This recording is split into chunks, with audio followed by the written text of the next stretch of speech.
Hello and welcome to Old News, where we crank up the Wayback Machine and dust off the headlines from yesteryear. Today, we're setting the dial to 2002, a year that brought the world both soaring highs and gut-wrenching lows. Buckle up, history buffs, and get ready for a roller coaster ride. We start, sadly, with the long shadow of the 9/11 attacks still looming large. The war in Afghanistan rages on. The search for weapons of mass destruction intensifies, and anxieties around homeland security grip the nation. But even in darkness, hope blooms. The Winter Olympics in Salt Lake City become a beacon of unity and resilience, reminding the world that the spirit of competition can conquer fear. Across the globe, tensions are bubbling. India and Pakistan teeter on the brink of nuclear war over Kashmir. The 2002 India-Pakistan conflict, often referred to as the 2002 India-Pakistan standoff, was a military standoff and border crisis between the two nuclear-armed neighbors. It was triggered by a terrorist attack on the Indian parliament in December 2001, which India blamed on Pakistan-based militant groups. Tensions escalated, leading to a massing of troops along the border.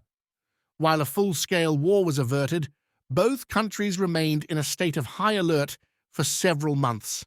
International diplomatic efforts, including those by the United States, eventually led to a ceasefire and the easing of tensions by mid-2002.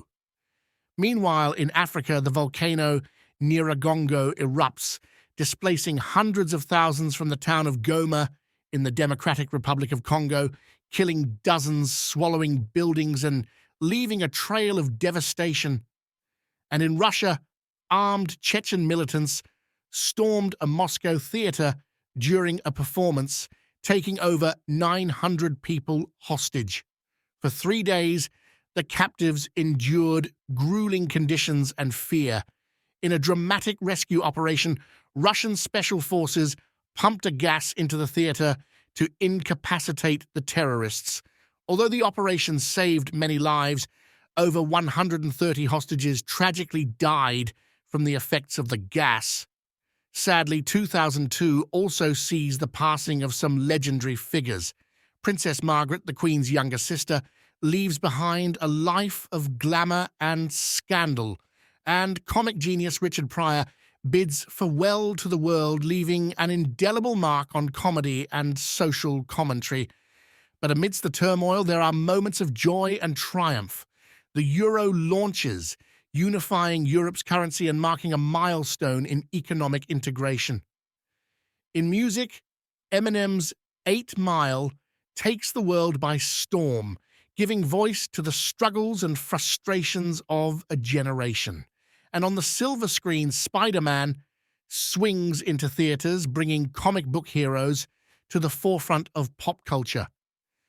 So there you have it, 2002, a year of challenges and triumphs, of heartbreak and hope. As we move forward, let us remember the lessons learned and the connections forged in this sometimes turbulent, sometimes magical year. Who knows, maybe some of these old news stories hold the key to understanding the present and shaping the future. This has been Old News, a year in review. In the words of Winston Churchill, those that fail to learn from history are doomed to repeat it. See you next year